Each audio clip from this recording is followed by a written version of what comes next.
Hi everyone, thanks for attending another GoDaddy Pro webinar, or if this is your first one, welcome, we're glad to have you. I'm Angela with GoDaddy Pro. I'm going to be your host today, and you might see me in chat occasionally as well. We have Beth Livingston here with us. I'm going to be interviewing her about WordPress project management and how that can improve your process so that you can make more money off of your WordPress projects. But I'm going to introduce her in just a few minutes. In the meantime, if you want to drop into chat, your URL can be your website, project you're working on. Just share something with us so we know who's here. But do me a favor, right next to two, instead of all panelists, click that little drop down and choose all panelists and attendees so everyone else who's attending can see who you are too. Otherwise, it'll just be me and Beth. So while you're doing that, I'm going to talk a little bit about Mike Chorba. He's usually my co-pilot. You don't see him on camera today because I'm just going to be talking to Beth here and he's going to be in the chat. So you'll see him in chat. He runs the GoDaddy Pro Twitter handle. So you've probably seen some things that he's posted there, or if you've ever participated in one of our webinars before, you've definitely either seen or talked to Chorba.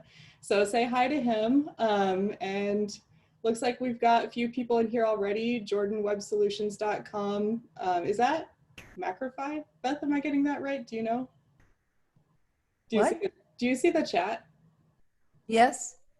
Am I saying Macrofy? It looks like Justin typed macrofy.com. Cool.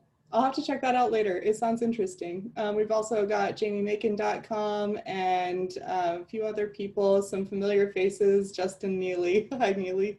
He's been with us on probably about half of our webinars, so you all probably recognize his name as well.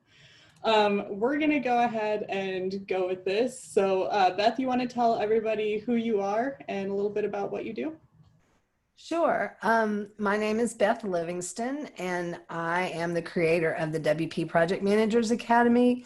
The name of my company is WP Roadmaps. I was an IT business analyst in corporate IT for 25 plus years before I started using WordPress on a side project, and then decided to make it a business, and then left corporate, and one thing led to another, and now we have the WP Project Managers Academy. That's awesome. So a little bit about that, if we just want to jump right in, I wanted to ask you, what is WP Roadmaps? If you want to go ahead and just kind of give a brief overview of what your program is like there for everyone. Sure. Okay. So my agency grew up, became an agency the way many, many, many WordPress agencies are born. You know, you start working, you build a website for yourself or maybe your church. And then a friend asks you to do one and a family member asks you to do one, and you're learning all the time. And then you think, gosh, you know, this could be a side business. So you figure out how to start your business. You figure out how to start an agency. Okay, so, and you've got to have a unique value proposition, right? So my unique value proposition as an agency owner was not only would I build your website for you, pardon me, but I would also teach you to manage it yourself. Well, it didn't take me very long to figure out that business owners, even the ones that think they want to manage it themselves, really don't. And I didn't want to do the maintenance. I didn't want to do that. I didn't want to be the help desk. I had done that in corporate before, and it is miserable. I just didn't want to do it. So I was in the process of reworking how I was going to position my agency, and I started going to WordCamps. And I kept running into people who were having these problems with controlling scope creep, getting content from the client on time, just all the project management bugaboos that we ran into 25 years ago in corporate, and established processes and procedures and principles and best practices on how to fix those things. But nobody in the WordPress space knows about that because they've come up just like I came up. I just happen to have that background. So you can go to the community college and you can get all the training on how to start a business in your community, what licenses you need and all that. You can go anywhere online and learn anything you want to know about WordPress all over the place. You can learn how to scale your agency. You can learn, you can learn how to do care plans, but nobody teaches you how to manage projects. There's a few people that teach you how to manage clients. That's only a part of project management. So and I did a talk at WordCamp Asheville.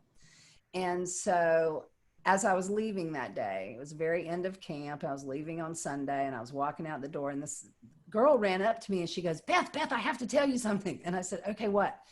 And she said, you just changed my business. She said, I now know what I've been doing wrong. And as a former first grade school teacher, and then having gone into corporate where you don't get a lot of warm fuzzies for anything you do, that felt so good. And I was like, I forgot what that felt like, to teach people things and then they're so grateful to learn this new skill. So that's when I said, you know what, I think maybe that's what I need to focus on is helping these people with project management. That was a really long answer to that question. Sorry. No, you're doing me a favor. You're doing all the work for me. So actually, before we go on, I wanted to let everyone know, go ahead and feel free to drop a question either in the chat or in the Q&A at the bottom at any point in time, and I will ask Beth. Normally we would do Q&A at the end, but we're doing things a little bit different this time. Feel free to just jump in and ask something, and then we'll ask that for you. Yeah, so you were just telling me before we went live about how much of a passion topic this is for you. And that's why I kind of wanted to ask you, like, at this point in your career or in your business, like, what percentage of your time would you say you spend on your courses versus like doing actual like web design and things like that? Well, when I started working on this project, I offloaded all my clients I didn't like for the purpose of focusing for the purpose of focusing on this. And I still maintain a few clients, but I haven't been focusing on the web design stuff at all. I've been focusing on creating this this academy, and because it's massive, it's huge. Yeah. I don't want to scare people. It's not massive to take it. It's massive to create it. So, I had to learn all about, learning management system plugins and membership plugins. There's just so much to learn. But it's running pretty smoothly now. I'm really happy with it. I'm looking forward to going back to more client work once this gets a little bit more on autopilot. I mean, it's not one of those things I'm going to sit off to the side and just, have it be an evergreen thing. I'm still going to maintain it. It's just that I miss the client work. I miss the building of websites. It's fun to do. So I'm not sure exactly what my niche is going to be, but yeah, I'm looking forward to getting back into it. Awesome. Yeah, I saw something from you recently. There was going to be a meeting talking about whether you even need a niche. So I was interested to check that out. We don't have to go too far. We do a Friday chat in our group. What I've done is now we were doing a Monday and a Friday chat, and that was right after the recent unpleasantness started, because I felt like I just need to talk to people with all the WordCamps being canceled. I need to talk to my people. Right. And when I say that, I don't mean people in my group. I mean WordPress people. Yeah. I need to talk to people whose eyes are not going to glaze over when I start talking about the latest plugin, which is what happens when you try to talk to your girlfriends or family members about that sort of thing. So I was doing a chat on just a Zoom meeting where we all get together and shoot the breeze on Mondays and Fridays. And now I do a live on Monday that's kind of focused on the basics and the beginner part of project management. And then on Friday, we do a chat about topics like that. Do I really need a niche? I'm not going to tell you what the answer is. So people join my Facebook group and come to our Friday chat. It's kind of fun. I love your Facebook group. As you know, I'm a member of that. I came to a Friday chat one time and then I couldn't get the sound to work on my tablet. So that was unfortunate, but just wanted to call out, hi, Cami. Cami said hi in the chat and we know. Oh, hey, Cami. I miss Cami. I miss everybody from WordCamp. All right, so kind of getting into the meat of our topics a little bit, we're gonna talk a little bit about scope creep. We were just talking about it a few minutes ago before we went live as well, and I wanted to ask you if you have any tips that you want to share for avoiding it, because I know you're kind of an expert on this subject. Right. It is probably the second biggest project killer. The first one would be getting content from the client on time, and your client complying with the schedule is probably the first project killer. And when I say project killer, let's back up a second, okay? Before we even talk about scope creep, how can I talk about a project killer if we don't know what project success is, right? Project success is generally getting your projects completed on time, within budget, with the right features, or the features that meet the client's business requirements. Notice how I stress the word business requirements, not design requirements, business requirements, and without losing profit. Okay, that's what happens with scope creep, content delays. What you've built in a certain amount of profit into your project, and those things that eat that up, like scope creep. Now let's define scope creep, because there might be some people on the call who don't know what that is. So you define the scope of your project, and you say you're going to have this many pages, you're going to have this many videos, this is what you're going to have, this is how you're going to have the website. And then the client, after you've started and after you've signed the contract and everything, and the client says, oh, I forgot to tell you about this one extra page. Oh, I forgot to tell you about this one thing. And then you say, you know what, it's only going to take me 5 minutes, I'll just do it.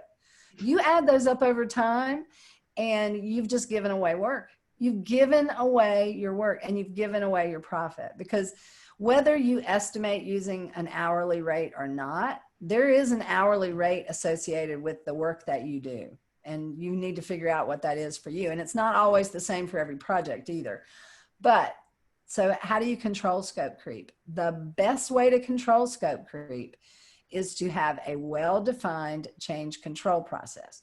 Now, most agencies have a change control process. The problem is they don't stick to it. You have to stick to it without exception. So there's a whole element of the scope creep thing that's setting client expectations up front, having these things in your project documents that they sign on the bottom line. I used to put them all in my proposal, but I've recently learned from Nathan Ingram that it's really better to have like a master services agreement where the things that don't change, like your change control procedure, and then you have your proposal that has all the things that might change from project to project. So I'm in the process of redoing my stuff that way, but it needs to be somewhere that the client is agreeing to it up front. So did that answer the question?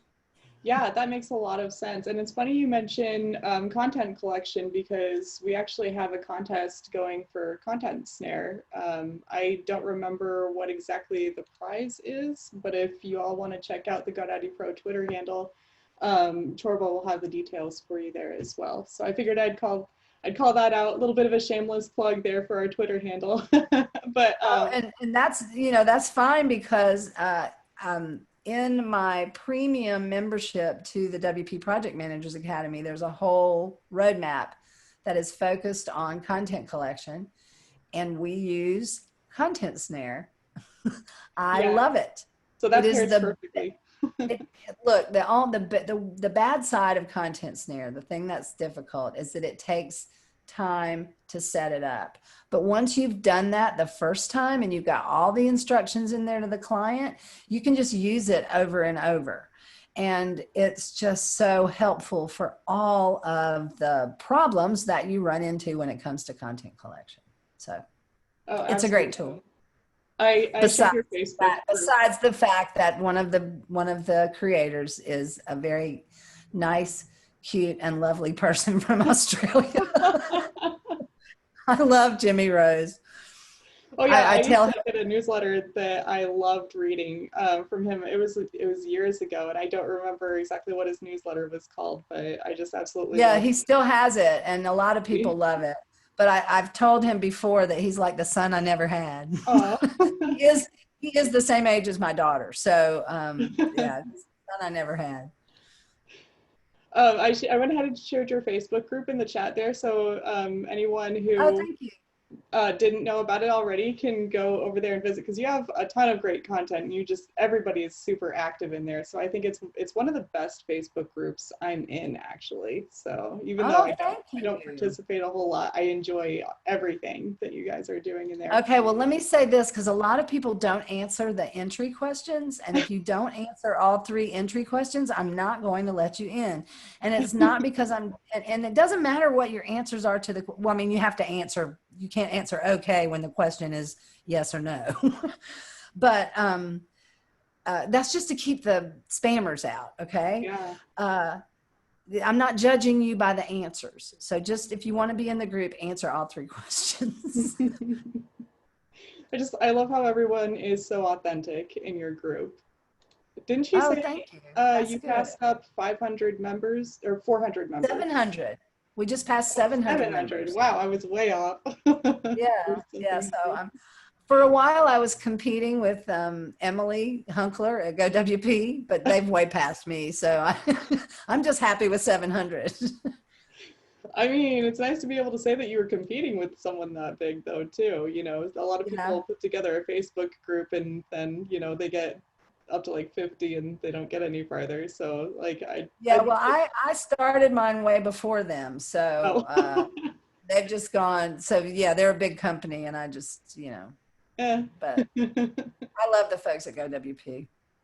Yeah, I think sometimes when a group gets to a certain size, it can lose some value too as well. I was reading recently about the sweet spot with Facebook groups, but like, Oh, I'll have to do some research on that, because I have noticed one of the groups I was in, yeah, the blush of it really changed, and it wasn't as helpful to me as it had been. Oops. yeah, I mean the cap's really high. It's some tens of thousands of members before it gets like. Oh gosh, I don't think I'm gonna need to worry about that for a while. But yeah, I it don't was know. really There's a lot of WordPress people out there who are struggling with project management. We'll see. yeah, I mean, that is so true. Whether they're building sites for other people or just for themselves, it's an Yeah. undertaking every single time. And not that WordPress is necessarily difficult, but I think any website is a project. And if you don't focus and stay on track, then you're just going to get pulled in so many different directions. So that's what I like so much about your program. Well, thank you. And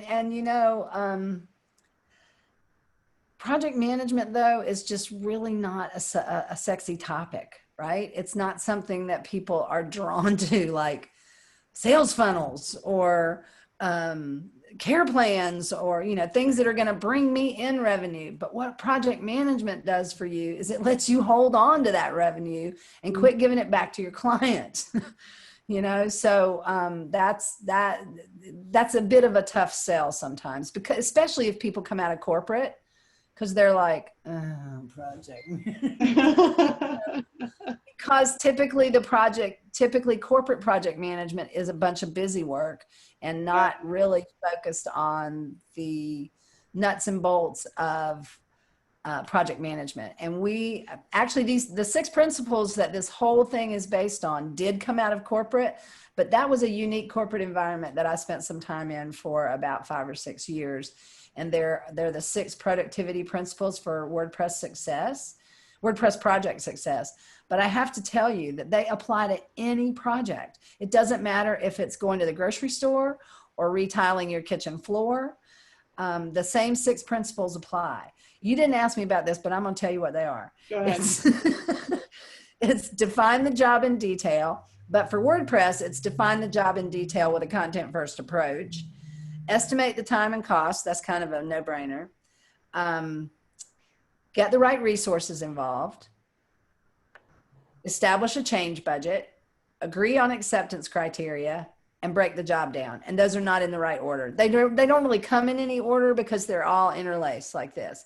But as I went through those, in your mind, you thought, well, that makes sense. Well, that's common sense, probably.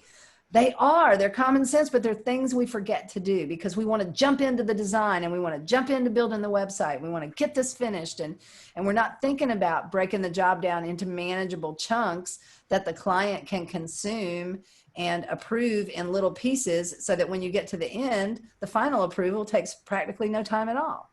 I mean, I know projects where they've done the website, they've done all the work, and it's time for the client to approve it. And the client just puts it off and puts it off and puts it off and puts it off, and you don't get that final check. And you would think, why are they doing that? This is their website. It's because they're overwhelmed with what the whole final approval process is about. So if you break that down, it makes it so much easier. One example. Yeah, I mean, I think project management is sexy, but I think that I might be a special kind of geek. So I feel like when people really know what you're talking about and understand, what, the sort of the formula that you lay out, those 6 things basically, then it's a little sexier. Just the words project management are probably off-putting. Yeah, exactly. I wish we could come up with something else to call it, but I don't think there is anything. No, I thought about that after we were talking about even doing this webinar. I'm like, how can I say this in a way that is gonna like draw people in? And project management is project management. That's just what it is. So it was. But people don't realize people don't realize that project management is a cost saver, right? Yeah. They just think of it as managing the project, blah, blah, blah. But it saves you so much money because you're, again, not giving money back to the client. You're by working and not getting paid for it. It's the same, another big topic in our industry is getting paid for discovery, right? Yeah. Because the newbies, don't do this, y'all. The newbies will go in, they'll have an 1.5-hour meeting with the client. They'll go back, they'll spend 2 or 3 days on a proposal that's got all the details of the solution. They'll send it to the client and don't do a walkthrough, just send it to the client, and they never hear back. And then they might go and see, well, they just had somebody else build the website that I designed. Well, of course, you just gave away your solution. So, that sort of stuff. Yeah. Yeah. Yeah, this is huge for anyone, especially people who are building websites for other people, but I think it's especially applicable to people who are new and people who are doing freelancing, because it's so easy to get eager about wanting to plow through those first few websites, and you just, like you said, you jump in and you start doing the design, and that's a great way to kill like 8 hours and accomplish nothing. And then have the client turn around and say, you know what, never mind, I decided to do something else instead anyway. And then you just like, can you imagine how much 8 hours of your time actually costs? Like, I know exactly. That's expensive for me. The practice of project management is really creating a set of repeatable processes that you use over and over. And so in the WP Project Managers Academy, we help you with building those processes. We show you what we know works from me and a bunch of other subject matter experts. And then you need to take that, try it, because we know it works, but there might be nuances of it that aren't working for you because of your particular clients or your particular niche, whichever way we're pronouncing that today. And you need to take that process and then tweak it for what's right for you. And that's another aspect of project management that people don't pay enough attention to, and that's continuous improvement. I've got a little bug in here. Yeah, continuous improvement. And that, because if you can't improve something if you don't measure it. And people don't measure what they did on the last project, so the next one's just a whole new can of worms, right? So by having that continuous improvement process in place, then that helps you get better over time. Yeah, I feel like there are so many people who give up and drop out of it purely because they can't figure that part out. Like, that's the hardest part of doing any kind of like web designer development, is figuring out that process that that prevents you from losing money. I know I said there were a few questions that I was going to ask you specifically, and we keep going off on tangents, which I think actually works better, and I love it. But I do want to get a few of these in there purely because I think they're going to be super interesting to people. I know you have a lot of free assets on your website. If anybody wants to go over to WP Roadblocks, just Good roadblocks, maps. roadmaps, avoid roadblocks. Go to WP Roadmaps and check it out. She has a ton of like free assets on there. It's sort of like an addiction. You get a little bit first and then you get used to it. You're gonna want to subscribe to her program, just so you know. I'm just gonna warn you beforehand. But one of the things you have on there is a tip sheet for project notebooks. So I wanted to see if you would explain what exactly a project notebook is and why people should have one. Okay, so this is definitely a carryover from corporate. Okay. And we had a project notebook for every project, and it was a physical notebook, a binder with 3 whole punch pages in it, and everything regarding the project goes in there. The emails go in there, the acceptance forms, signed acceptance forms, well, submitted acceptance forms, signed acceptance forms, project plan, your we call our scope of work a statement of work.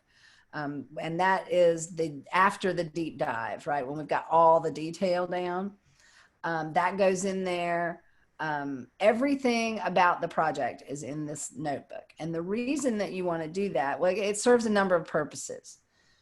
2 years from now, you get the opportunity to do a project that's almost exactly like the project you did 2 years ago, but you can't remember anything about it. You only remember the high level stuff, right? And I'm telling you, as you get older, that gets worse, where you can't remember things. So having this project notebook, you can just go grab it off the shelf, flip through it. You've got all your lessons learned in there. You've got the lessons learned that then got translated into best practices. So you can say, oh, that's why we do it that way now, because we ran into that problem on that project. We won't do that again. So it serves as a good reminder. The other thing is it helps with continuous improvement. Just like I said, you go back and look at it, and now we know why we do it differently because we ran into these problems on that project. It can also serve as a value add client deliverable at the end of the project, because then if that client 6 months, 2 years, 5 years from now says, oh, we got to update this website. What was that guy's name, or what was that girl's name that worked on that website? Oh yeah, I got this project notebook over here. It's like a business card that stays on their bookshelf. So it can help with that. It also helps if that client comes back to you and says, okay, we want to update this website. Now, let me give you an example. I have a client who, you know, those paint parties where you go to the shop and you drink wine and you all paint the same painting at the same time. Right? Yeah. He does that, but she does it in your house. Oh. Of course, her business is somewhat affected by our recent unpleasantness. She's doing more of that online, but she uses WooCommerce because she also sells the supplies. So it's WooCommerce subscriptions, WooCommerce membership, then all of this stuff, just a whole bunch of complicated interlinking plugins. All right. Well, I haven't done any development work on that site in a while, but I'm sorry, there's a bug flying around in here. And then, so she needs to do some updates to do this. She's having people join a subscription like a party club. And then she does live paintings and people can just follow along with her.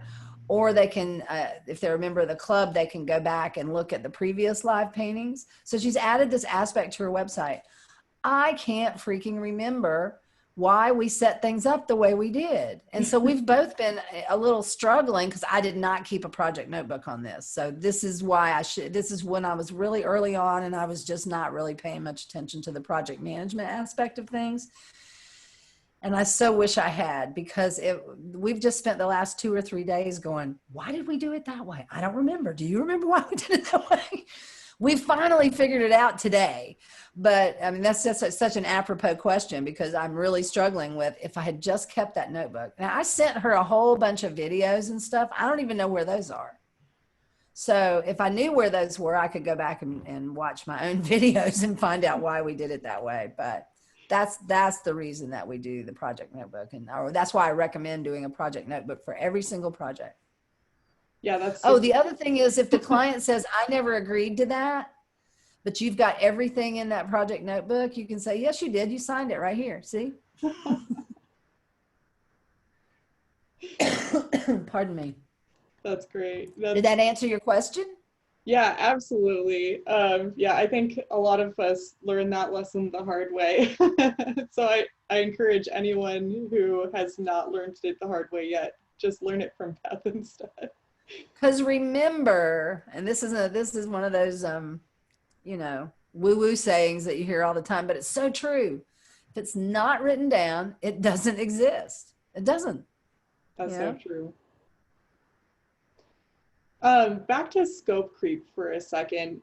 So I was thinking about this, and like preventing scope creep is one thing, but then dealing with it when it happens is another. Do you have any advice or any tips that you can offer for how to handle it once you've kind of already let that slip a little bit and your client's starting to run away with the scope?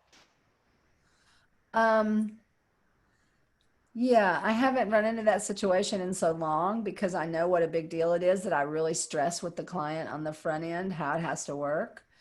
Um, you know, it's just like when you raise your prices for your care plans, right? It's just it's an uncomfortable conversation that you're just going to have with the client and say, look, I'm guilty because I have been giving you, you know, these updates for free, and my business just can't, you know, we can't sustain that. We're going to have to invoke our change control procedure. Now, if you don't have a change control procedure, you can couch it another way and say, we've just taken this course, or we've just learned, and we're going to now create a change control procedure, because that's going to not only help us, but it's going to help you too. And I'll tell you, one aspect of a good change control procedure is using a change budget. And a change budget is, okay, your budget for the project, what you've quoted for the project. I'm sorry, I should not have said quote. Do not quote projects. Quotes are for your plumber who knows exactly how long it's going to take, exactly what the tools he's going to use. Or a better example is the fence builder, right? He comes to your house, he measures your front yard, he knows what the materials, that's a quote. What we give are estimates.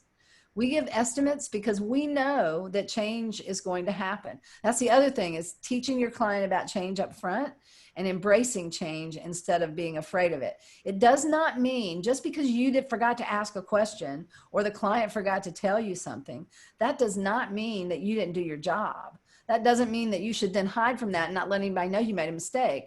That's crazy, because change is going to happen. And if you penalize the client for change, then it squelches innovation. It squelches good ideas because they don't want to rock the boat. So they're, you know, well, that hardly ever happens, but sometimes it does. But you want good ideas. And sometimes the client is the one with the best idea. So by using a change budget, and that's like a separate bucket of invisible money that the client has agreed to spend if there is change. It is only used for change after you draw the line in the sand at whatever point you do that. In our methodology, we do that in a second. Our first proposal is a range. They agree to the range of cost. Then the second proposal is when we do the deep dive. Okay, that's when you're generally going to find the things that you forgot to ask about in the first meeting, or there's just in an hour and a half, you are not going to find out everything you need to know. So, and I just use an hour and a half as an arbitrary time for that pre-proposal meeting, I call it. And if they agree to that in the proposal, if they agree to that range, and then we do the deep dive statement of work, if the second, and at that point you estimate again, because now we've got new requirements, right? Now we've got to estimate again. Usually the client he's been sitting there, or she has been sitting there right shoulder to shoulder with you. They know when the new requirements were discovered and why this second estimate is higher than the first one. But if it falls within that range, we just continue on. If it's higher than the initial range, I always give the client the option to cancel. They hardly ever do, because they were sitting right there with you. But if they do, and if you structure your payment schedule right, you got paid to do that already. So you just hand them that big fat document of the statement of work and say, bye-bye. And everybody's happy because you got paid for the work you did. They got a website spec, and you don't have to work with them because they're being a jerk.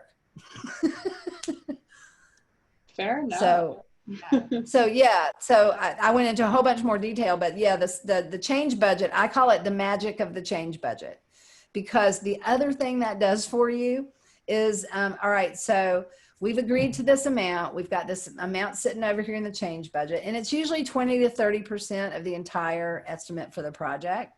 And again, you don't get deposits on that money. You don't get anything on that. The money is never touched unless the client comes up with change. Okay, so you're into the project. The client says, you know, I'd really like it if that color blue was just a little bit lighter. All right, that means you got to change it site-wide, right? Sometimes that's easy depending on if you're using a page builder or a theme builder or something like that, but sometimes it can be hugely time consuming.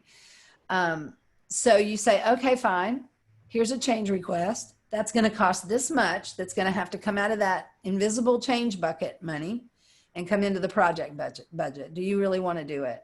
So what that does is it really puts a squelch on, what's the word I'm looking for?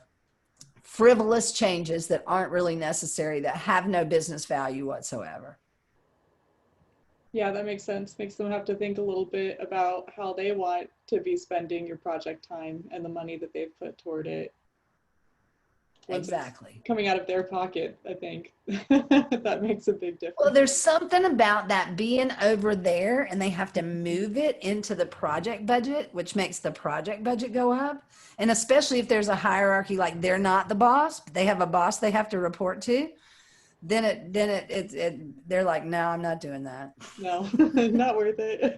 And it helps them stay focused on the business requirements, because here's another thing I preach about all the time is website is not art. It is, and I'm stealing this from Jason Resnick. If he ever watches this video, I'm stealing this from Jason Resnick. Your website is not art. It is a marketing tool. And you need to be focusing on the business requirements, that it is the business functions, the business problems that it is supposed to solve. So I said this to you earlier before we started the whole webinar. You can kind of tell that I work alone and live alone, because I get the opportunity to talk and I'm just like, sorry. I know, I don't mind, and I don't think anybody else does either. Well, and I'm passionate about this stuff too, so yeah, absolutely. I get excited. Talk about your geek, right? Who gets excited about this stuff? Me. No, I've been excited about this webinar since we planned it a long time ago, and pretty much since we started the webinar program. And you know, I saw everyone we had in the Pro Experts group, and I found your Facebook group and stuff like that. I was just like, we need to have Beth. It's going to be good. Oh, great. It's such an overlooked topic, because we all talk about recurring revenue, we talk about how to get your clients, we talk about pricing sometimes, but you know, we don't talk about project management a whole lot, and really I think it can make or break your business. So it's huge. It certainly can. It certainly can. You know, because client management is a big part of that, and knowing when a client is not the right fit and when they are, and that it's, you know, some people, especially newbies, are so afraid to fire a client. And that, you know, working for bad clients can really, you know, break your business too. Have you ever had to fire a client? Not exactly. Well, you know, after you've been doing it a while, you don't get sucked into the point where you have to fire them, because you can already tell this is going to be one of those PITA clients. You know, PITA stands for pain in the and you can already tell. So that's why I built into my methodology that ability to say, look, this just isn't working. Here's your statement of work that you paid for, and you can take this to any other WordPress developer and they will develop you a website. And sometimes I'll even say, I'll find you a WordPress developer to do this for you. Because, you know, what doesn't work for me in terms of personality or whatever might be just fine for somebody else. Right. Yeah, I think you phrased it perfectly when you said not a good fit, because I think that there's a fit for just about everyone. Not exactly everyone, just about everyone, but that doesn't necessarily mean that they're a good fit for you. And you were totally like right on the money when you said like people who are new to this are afraid to fire clients. But I think, we can all agree that it'll save your sanity and probably your wallet. For sure. Well, I mean, you'll end up hating your business, you Yeah. know? You end up hating your business, and that's no fun. Yeah, absolutely. I'm going to spend the Cami rest. chimed in and she said she's had to fire a client before. Oh, I'm certain of it. Yeah, and it's not fun when you have to do that. But if you build in certain things into your contract and into your methodology, where there's you need an exit strategy, but you need an exit strategy that allows you to exit gracefully. Because you should never be mean to your clients. You don't burn your bridges. You don't know where that person's going to be later, that you might need them, right?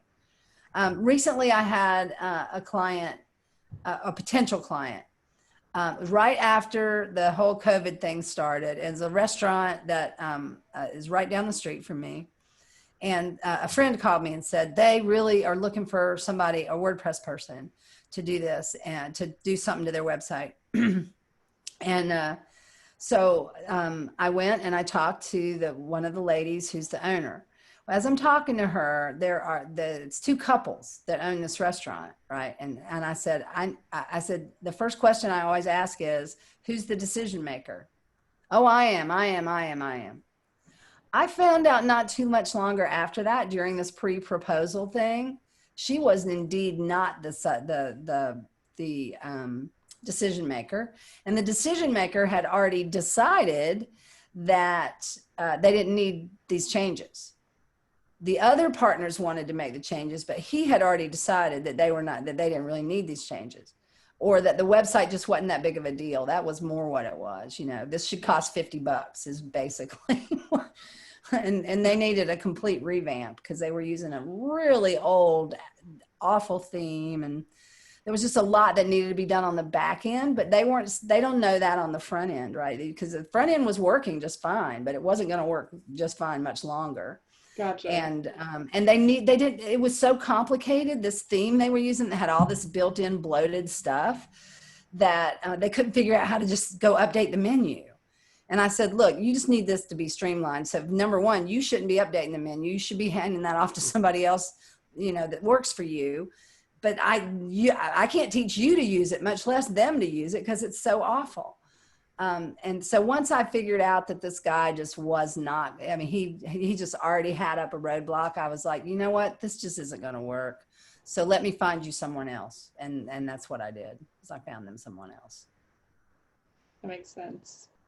So a lot of these things, I think people will probably think, yeah, that makes sense. I can keep these things in mind for one project. But what advice would you give for people who are managing multiple WordPress projects? Because I think it'd be easy to kind of get in over your head, even if you have a plan. It is. Well, the really important thing is to have a project plan. Now, the next question people will say, which tool should I use? Okay. It doesn't matter. There are projects I still use a spreadsheet on because they're small, they're easy, and I'm not going to go to all the trouble of loading that into some fancy schmancy project management tool. But if you're at the level where you're managing multiple projects concurrently, you definitely need a tool, and you definitely need a Gantt chart. A Gantt chart is, and this is corporate project management, but what a Gantt chart is, it's a tool that allows you to hook tasks together. So you could have a project plan for each individual project, but then you need a master plan, right? That's got all your projects. Let's say you're managing 2 or 3. You need to be able to see all of them, because if your lead developer gets hit by a bus, we'll use that other than get sick, because then everybody thinks about, the current stuff. But so if your lead developer gets hit by a bus, everything's got to change, right? Not just the one project. So My advice would be for that is, first of all, use a project plan, a standard project plan that you modify for each client. And then if you're managing multiple projects, try to find a tool that lets that roll up into a one view. And that when you make changes, you can make changes that affect all the projects at once. Yeah, I think that's great advice. Kind of. And the other thing, can I give another shameless plug? Yeah, go ahead. Yeah, the other thing is you need to, the busy work, you need to find a way to automate that. And the best way to automate maintaining your websites, in my humble opinion, is GoDaddy Pro. Okay, I'm done. It is. I mean, look, when I first met Adam, I had known him from before he worked for GoDaddy. And I said, well, what does GoDaddy Pro do? And he told me, and I was like, have I been living under a rock? I didn't even know that kind of tool existed. I mean, I knew that I could manage all of my websites that are on one host together at the same time, but I didn't know that I could do that no matter where they were hosted. And oh my gosh, that tool saves me so much time every single day. So those kinds of places, that's not where you should be spending your time. You should be spending your time on getting new business and managing your projects in a way that you get them done on time within budget. So that busy work stuff, like updating themes and plugins and things like that, as well as, I mean, GoDaddy Pro does a whole lot more than that, but that's primarily what I use it for. And I love it. I absolutely love it. Well, if you weren't going to plug it, I was going to, so you saved me the trouble. Yeah, but Adam has a course on your site now too, doesn't he? Well, he teaches a lesson. That's what inside the premium membership. He teaches a lesson on exactly that. You know, how important it is to be able to how you should be spending time on that. You should be spending, and that's why this tool is so helpful. Mm-hmm. Well, I agree. I forgot what the exact title of his lesson, but yeah. So see, that's what we did, was because project management, when the first version of the what I call the complete project management roadmap for WordPress, I was trying to teach project management in a vacuum, right? Mm-hmm. But you can't manage projects if you don't have any, right? So I needed to talk some about lead generation and selling skills. So I curated who I consider to be some excellent, not only do they know their stuff, but they're good teachers, which is really important to me. I have a background in education, so it's a thing for me. They're really good teachers. And so I have one single expert in every single area of the stuff that comes before project management and the stuff that comes after project management. So there's all that. Let's get the customer. We do the project. Now let's keep the customer. Let's get some recurring revenue from that customer, whether that's care plans or web audits or whatever it is. So I've got to see, because here's the other thing that's such a big problem in our industry, especially when you're trying to learn new things, is the inordinate amount of information and conflicting information from people, all who are supposed to be experts, right? Mm-hmm. And it doesn't mean that what subject matter expert 1 tells you is different than subject matter expert 2 tells you, that one is right and one is wrong. It's just one is right for the way you do business and one is not. So by having a single set of experts with a single process for all of these things in my training that we know work, take that, try it. If it doesn't work, then go listen to somebody else and tweak it. Yeah. One of the things that I really like about your course is basically the low barrier to entry, in that it's not super expensive up front. It's a subscription-based model, so you can pay for it as you need it. And a lot of this stuff, like you've got so much in there. And I feel like a lot of people would be like, all right, I'm gonna charge $7.99, $9.99, $12.99, whatever that they want to charge, and you find that a lot with web design courses and like business management courses and stuff like that, where you have to come up with this giant lump sum, and then you get all of the content, and I like this so much better because it means people who are just getting started can afford to actually like consume that content. What made you come up with that subscription-based model? What made you decide to do that? Because I'm a WordPress person too. I don't want to go spend $1,900 on a course. Who has money for that? And who has the time for like a 10-month long boot camp that I got to show up for a coaching call once a month? And if I don't show up live, then I miss something, right? I mean, I can get the replay, but it's not the same as being there live. And I'm being forced to work with that course creator's schedule when I just want to get in and study what I need to study right now, and then I'll get the rest of it later, right? I just want to solve this one problem. Look, WordPress people need certain things. We need to try it before you buy it. And that's why I have a free membership, which is the basics and the foundational principles. And you could actually, with just that free membership, create your own project management methodology, because I tell you what all the components are that you need to put together.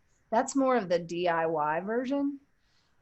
In the premium, you not only get that, but then you get the problem solving roadmaps, and you get the stuff from the subject matter experts and all the extra stuff.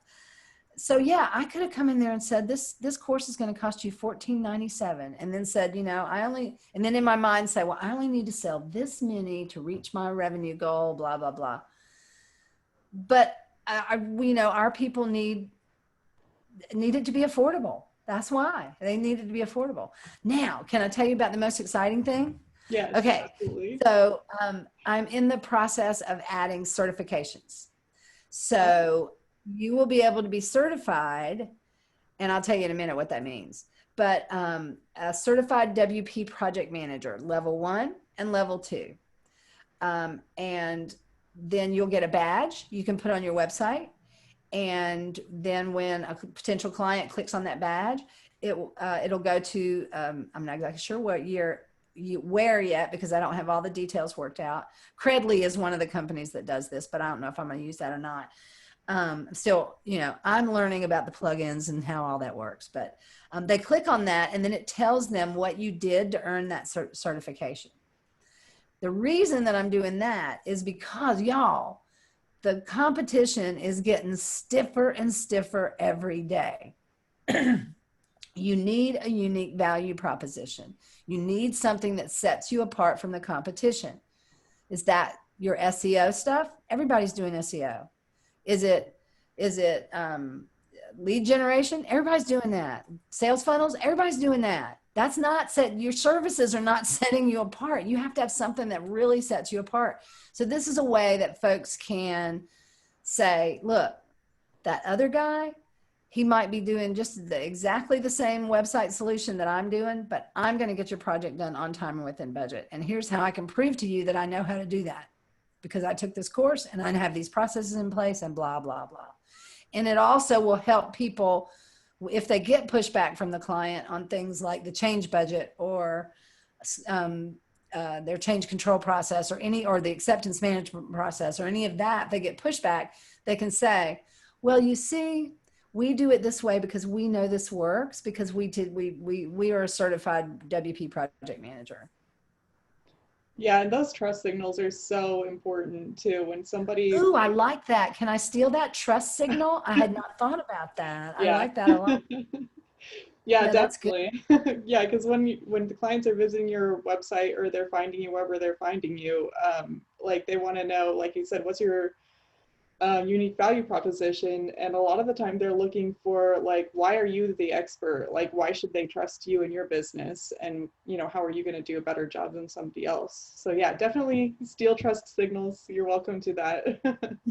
But they're very important no matter what. This even happened with a client. So I had this client, and he runs a trolley business. I live near Winston-Salem, North Carolina, which is a tourist place because the Moravians settled there a whole long time ago. And by the way, the cigarettes are named after the city, not the other way around. Anyway, and so I was trying to tell him, look, you need to change your website. You need to update it. It's too cartoony. He's a friend of mine too. So I'm telling him this. And I said, you need to make all these, and he just treated me like I was an idiot. And I just kept thinking, what the heck is going on? And through the course of the conversation, I happened to mention that I had a master's degree in education. Mm-hmm. Boom, his attitude changed immediately. Somehow that gave me credibility in web design. I don't know, but for him, so all I'm saying is sometimes a certification or some letters behind your name can have a huge impact on your ability for people to take you seriously and value the work that you do. They need that proof, especially considering if they've been doing any kind of Google search for web design or, you know, providers or anything like that. They've probably been inundated themselves with the whole learn web design in 5 days stuff. So they start to think it's easy.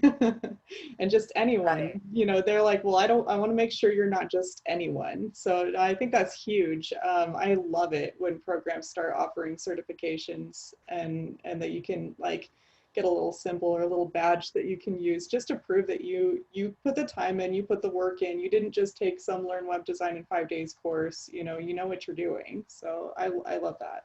Absolutely. And what we might do going forward is just like you have, like Elementor has their Elementor experts section where you can go and find an Elementor expert. Mm-hmm. We may have a directory of WordPress project managers. Oh, wow. And you know, I've had people argue with me, what do you mean WordPress project management? How is that different than just project management?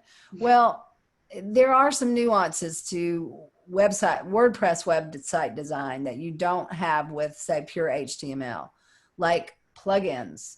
Mm-hmm. You know, I mean, you don't, if you're doing a pure HTML website, you generally don't have to decide and specify which or configure which plugins you're using, but with WordPress you do. So there are some nuances to WordPress. And like I said, as a WordPress person, I could have taken this course and made it big, like to the whole world, because everybody needs it. Mm-hmm. But I'm a WordPress peep. I wanted to help my other WordPress peeps. Well, we all appreciate it. We got a few minutes left, so I just wanted to make sure that, you know, I call out anything else that we need to mention. Like, did we share a link to your course? Michael's been sharing stuff. You shared Okay, a yes, link we to, did. We got it. and I just want to tell you that like 15 minutes before I went on this webinar, I updated my landing page. So if Mm-hmm. anybody sees a problem or an error on my landing page, please ping me and let me know. I think it's working. I think it's working. But Absolutely. yeah, that'd be great. It's if you just go to wproadmaps.com/join us, that's the landing page for the course, and it is a humongous landing page. So I created a short little video. I even have on the same shirt. That's kind of like I say Reader's Digest, but so many young people don't know what that means. The condensed version, if you just want to know in 5 minutes, what is this all about? How's it break it down? That little video will tell you that. But if you're a detail person, all the detail, it's one of those sales pages. It's just long. Well, Sampath, I think he's gonna head out, but he said that your page is working just fine. So it looks like Oh, people have excellent. headed that direction and they're finding it in good order. So Excellent. also Cami complimented your idea of having the little area where you said you were considering having an area of A certified directory. directory. Yeah. Couldn't think of the word. Yeah, Cami likes that idea. I do too. All right, Okay. well, Excellent. we're coming up on the end here, so I just wanted to thank you for joining us and for doing a lot of talking for me so I didn't have to. I really do appreciate it. You're like, I'm talking too much. I'm like, no, you're not. You're totally fine. Hey, it's my superpower. That and project management. And Yeah. education. I'm You have just, multiple. hey, Angela, I'm just lonely. I'm happy to have somebody to talk to. Well, maybe we'll have to get the pro experts together sometime and have some fun. Okay, All that right. was great. All right. Well, thank you so much for having me. I appreciate the opportunity to be able to share what I'm doing because it's important. Absolutely. Well, if anybody wants to join us next week for any other events, check out our pro events page, proevents.godaddy.com for anything else that we have going on. Also keep an eye on the GoDaddy Pro Twitter handle because we put our events up there as well. Have a good one. Bye, y'all.